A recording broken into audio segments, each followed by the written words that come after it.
A racist conspiracy theory is suddenly jumping from the fringe to the GOP's mainstream.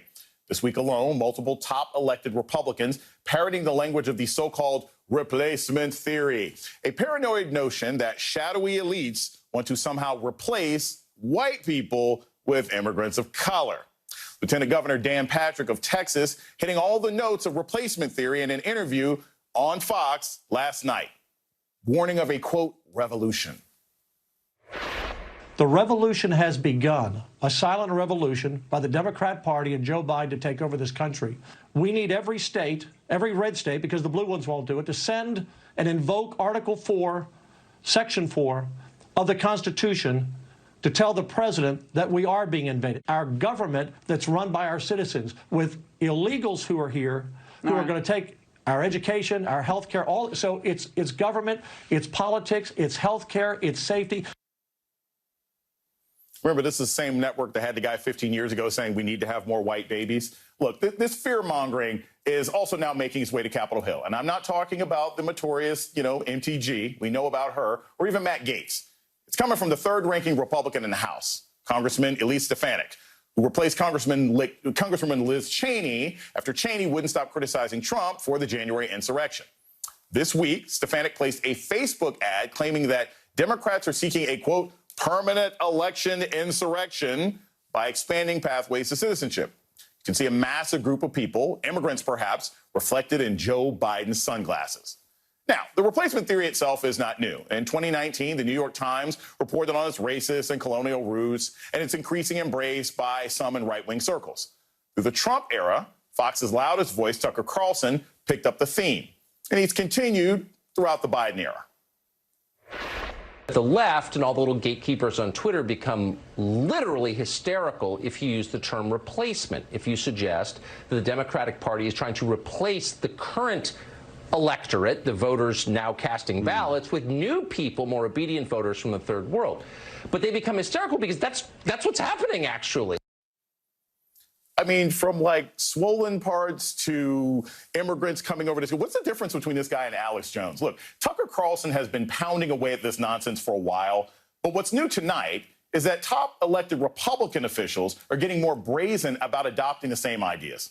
Joining me now is Kurt Bardella, advisor to the Democratic Congressional Campaign Committee, and Victoria DeFrancesco Soto, Assistant Dean of Civic Engagement with the LBJ School at the University of Texas. Obviously examples of this new emerging majority that's going to be taking over the country. The Republicans have to stop. I'll start with Dr. DeFrancesco Soto. So, look, the idea of fear-mongering about this sort of horde of Latinos coming over to this country, that is not new. But what strikes me, and I'm very curious about your thoughts about this, when the lieutenant governor of Texas, this is a state where electoral futures are still determined by having Latino votes. Republicans still need Latino votes. How are they getting away with, why do they feel so comfortable with this kind of ridiculous, bold racism, knowing how it hits the ears of people in the state? All right, I'm going to get to that last piece in just a second, Jason, but I want to go back to the very, very beginning. You know, since we were in graduate school, I've been doing research on immigration. I teach immigration every year. I do my immigration seminar, and we start with the history. And the fact of the matter is that, regrettably, replacement theory or anti-immigrant sentiment is older than the United States itself. Ben Franklin, one of our founding fathers, had some not so nice words to say about Germans, French, Swedes, and other Europeans. And then you go into the 1850s and you have the Know Nothing Party, which is a party established based on anti-immigrant, anti-Catholic, anti-Irish sentiment. Fast forward, you get to the Chinese Exclusion Acts, and then we get to the eugenics movement and the feeling that Eastern and Southern European immigrants at the turn of the last century were swarthy, pick a negative term, and it applies to them. So this is not new. This predates our country's history. And it really is head scratching, in terms of why Republicans would do this, because we know that when Republicans make an effort to court Latino votes or immigrant votes, they actually have a shot. I mean, here in Texas, we saw that with George W. Bush. He was very effective at gathering the Latino vote, both at the state level and later at the national level. I think the Trump 2020 election is a case in point. He was able to pick up Latinos as he went aggressively after them, and let up on the anti-immigrant piece. So it is a bit puzzling that they're just assuming that immigrants are automatically going to go with the Democratic Party. If they were to actually fight for them, that could be different. But replacement theory, I wish I could tell you I was surprised at this, but I'm not, Jason. At this point, Kurt, it's very obvious that the Republican Party, look, they've just leaned in on whiteness. And I guess people who are excited about whiteness want to join in with them. I want to play you this sound from Sarah Palin, always a bastion of intelligence and insightful commentary, and her thoughts on whiteness and the COVID vaccine in our current politics. I am one of those white common sense conservatives. I believe in science, and I have not taken the shot. I do believe in science, and the Fauci-ism of the day back then was if you had COVID, I've had COVID, well, then Mother Nature was creating an immunity. So there was a phrase in very popular movies in the 30s and 40s where a woman would say, I'm free, white, and 21. This is basically Sarah Palin's equivalent of that. I am a white common sense conservative.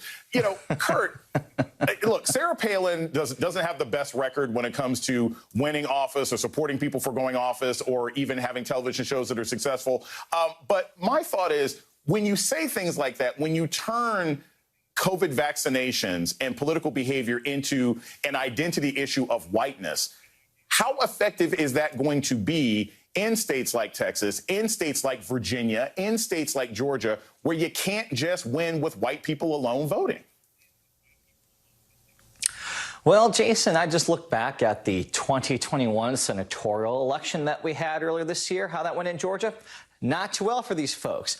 I think about the brainness here at play. Sarah Palin and the Republican Party are out there, and they're saying to their voters, their core, hardcore base, the people that they rely on to get elected to anything, don't take healthy medicine.